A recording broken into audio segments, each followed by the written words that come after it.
Welcome back. In today's video I'll be showing you how to record your voice in Audacity.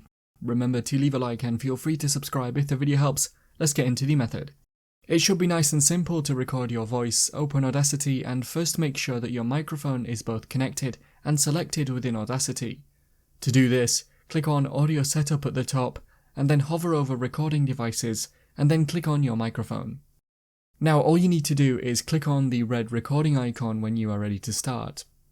Click on stop once you are done and then you are able to edit your audio. For example, you can delete sections by clicking and dragging. You can also add effects from the Effects tab to customize the audio. That's how to record your voice in Audacity. Click the card on screen now to watch a video of mine showing you 10 easy ways to speed up your Windows PC.